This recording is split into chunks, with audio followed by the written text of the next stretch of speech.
What's up, y'all? This Same Jay back again. Doing an update. I told you I was going to be doing the big 3 upgrade. So I did the big 3 upgrade. I don't have the alternator yet. This is just my stock alternator. I got 160 amp. Stock was actually 130, but I just did the wiring for the big 3 upgrade. Got the 0 gauge from the alternator that runs all the way back to the battery. 0 gauge the engine block that goes all the way down to the engine block. 0 gauge that. No problems out of it so far. And then take you guys to the back for a second.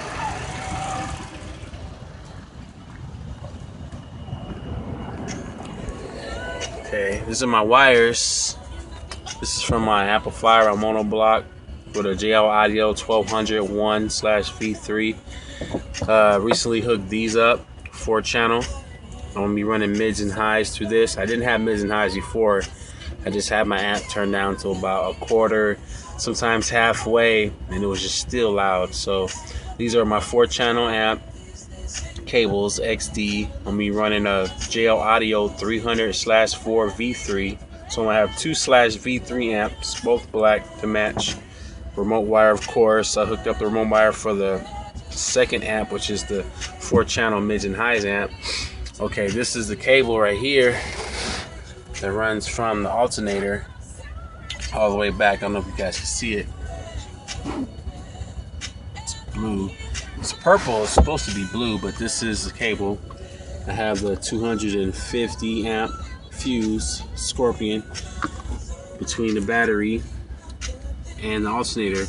This runs all the way to the back. Let's get a better look at it right here. 0 gauge. This is actually sky high car audio cable. Man, this cable is true 0 gauge wire. This is just as good as New Concepts Monster Big Colossus cable. Very, very impressed with this cable. You guys need to buy that, really. And this is a big 3 upgrade. I got these terminals from eBay. They have a 0 gauge, 4 gauge, and 2 8 gauges, so I can hook up the second amp will be going here, and I still have an 8 gauge of whatever power I want to run. And then this is the cable that goes all to the alternator. And I got this 0 gauge engine block. I mean a battery. 0 gauge the battery. 0 gauge sky high car audio. Man, this stuff is really, really good. This right here is supposed to be 0 gauge. It's not a true 0 gauge because this wire would not fit in there at all whatsoever. So obviously this is about a 2 gauge, but it works perfectly. It's perfect. It's fine. I got this Optimum battery a little over a year ago. I think I got it like around April 2012. It had caused me some problems, like the car wouldn't start up right away. You know, I mean, Optima's pretty good. You know, they're good for about 6 months to a year. After that, they kind of lose their power.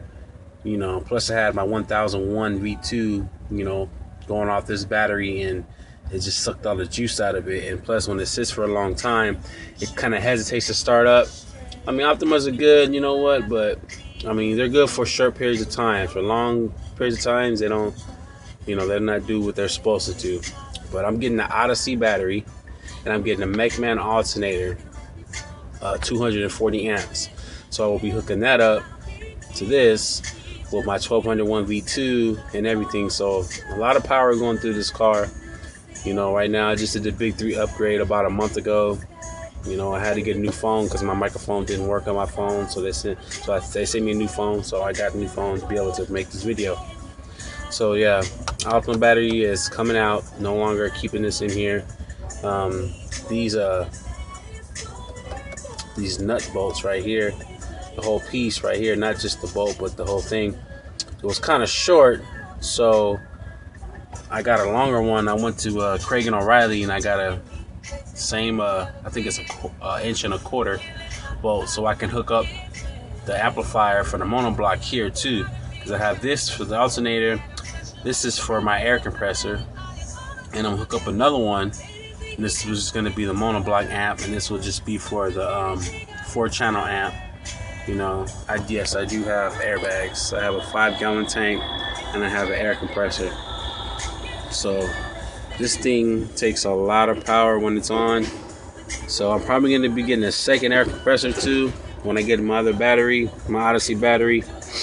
You know, I spend about 220 on the Optimum. I'll be spending about 320 on the Odyssey. So I'm going to need it to run this system. So this is pretty much everything I have done. So it came out pretty good. No problems with the car. The car starts right up every single time I start it now since I hooked this up. So if you guys have a stock alternator or whatever, or a good battery, just run a cable from your alternator to your battery and it will start up. You have no problems with it. I had no problems with it ever since then. But I'm going to run a lot of power through here and a second compressor. So yes, I have to get an Odyssey battery. And you know, this is everything I have. 5-gallon tank. Universal air ride suspension, front, back, side to side on a 2005 Dodge Magnum. So yes, it's going to be a lot of work to the making. Just doing a little update right now. Until next time, I'll let you know what's going on next. Peace.